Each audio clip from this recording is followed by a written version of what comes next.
ترکی دی وایي الله په ما رحم وکړي نو تا رحم وکړي په خلکو ته په خلکو رحم کوې ته خو د خپل نړۍ هغه شی ورکوي چې د ګرد مرداري خو بیا وایي راسې په لمانځه کې ودرېږي د لمونځ سلام راوګرځي یا خدای ته په ما رحم وکړه نو الله خو درته وایي تا خو په خلکو کم رحم وکړي چې ته ما سره رحم غواړې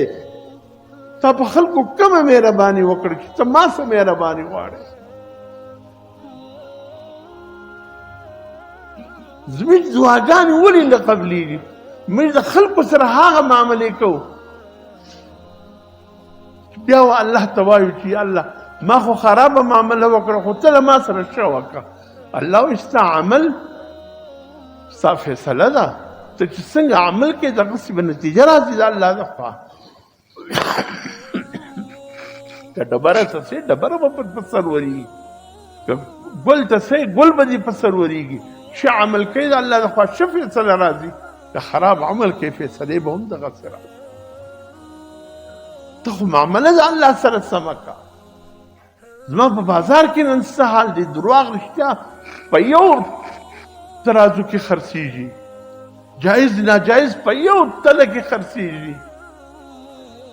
الله وایي دا مه کوه دا کوه ما دا دواړه و یو تلې ته اچول دي دا څه کوو یو بل ته وایي رښتیا رښتیا وایي یو جرګۍ وایي رښتیا رښتیا ووایه ته کوم په عدالت کې ولاړ یې خو زموږ مخ ته ولاړ یې ګویا دا دروغ ویل په عدالت کې کار دی زموږ عدالتونه خو ګرځه خدای دې رحم وکړي یو د الله عذاب پې نه راځي نور د هر شي حقداره جوړ شوی په یوه روپۍ لس د درواغو ګواهان پیدا کېږي حقداره خو ولاړې د حق څه معلومه دی زما حق مځکه بل ته روان دي زما حق پیسې بل ته روانې دي زما حق پور مې چاته ورکړی دی بل ته روان دی زما په حق باندې ډاکه ده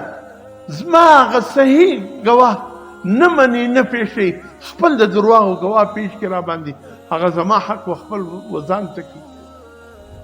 دی په دا حقداره جوړېږي دی به سبا و خدای ته څه مري به نه دی الله ته به نه پیښېږي کومه معامله زموږ برابر زموږ د دین بنیاد په رښتیا ایښودل شوی دی حضور صلی الله علیه وسلم هغه لویه نښانې دا وه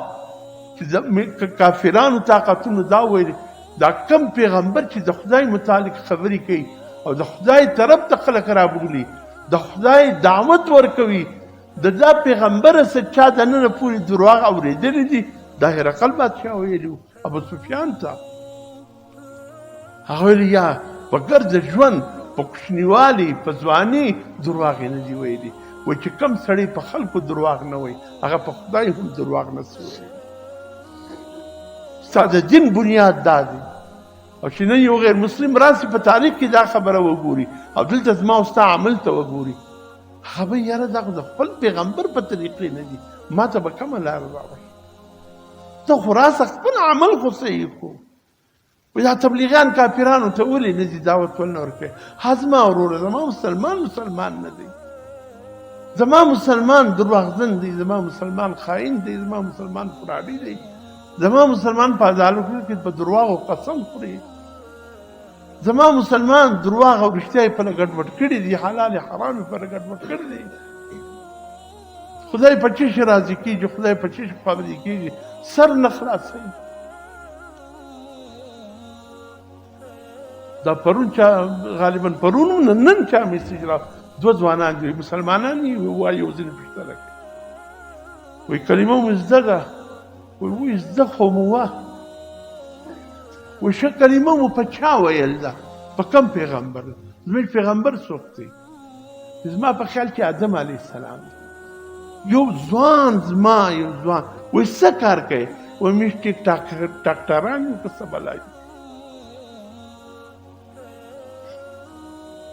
موږ ډاکټران